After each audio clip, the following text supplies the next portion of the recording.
Fast X iyi ni filime yatangiye gufatwa mu 2022 ariko hagati aho haza ikibazo gikomeye aho umuyobozi wa director wa mbere yamwitaga Justin Lee yasezeye nyuma y'iminsi mike filming itangiye.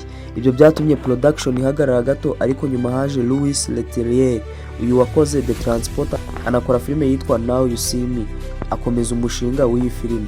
Ubundi Fast X ni imwe muri filime zihenze kurusha izindi zose, dore ko budget yayo yatwaye iri hagati y'amadolari miliyoni 340 n'amadolari miliyoni 380. Ibi byatewe n'iki? Byatewe no gusubiramo amashusho inshuro nyinshi, guhindura umuyobozi hagati, ndetse n'imishahara minini y'abakinnyi bakuru. Ubundi Vin Diesel wenyine bivugwa ko yahembwaga mu iyi filime amafaranga ari hagati ya miliyoni 20. Ubundi amashusho menshi mu filime yakozwe ari live, ntabwo ari CGI gusa yakoze. Nubwo abantu benshi bakeka ko ari CGI, imodoka nyinshi zari mu filime zari izanyazo, dore ko scene ya Roma cyangwa se la scene ya Roma, umupira w'igisasu uzenguruka mu mujyi, iyi scene yakoreshejwe imodoka nyayo, ndetse banakoresha n'ama practical effects. Ahangaha CGI yakoreshejwe gusa mu kongeramo ibintu by'ibikabyo gusa. Uyu Jason Momoa yahindutse umunyamabanga udasanzwe, aho dusanga ko Jason Momoa cyangwa baba bita Dent Lazy yahawe ubwisanzure bwo guhindura aba character, yongeramo gutebya imyitwarire idasanzwe n'uburyo bwo kwambara butandukanye.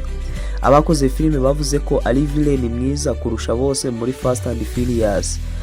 Gal Gadot na The Rock, abangaba Gal Gadot cyangwa se Giselle uyagaruka bitunguranye. Ibyo byari byabitswe mu banga rikomeye mu filime bashaka kuyikina kugira bazerekane uriya Giselle asa naho aje atunguranye. Dwayne Johnson ari wita The Rock uyagaruka muri post credit scene, aho byari ikimenyetso cyo gusubirana Vin Diesel nyuma y'imyaka barapfa.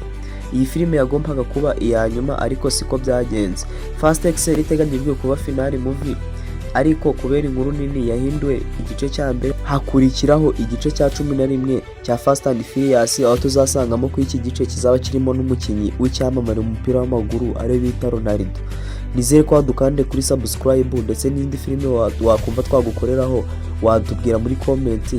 Murakoze.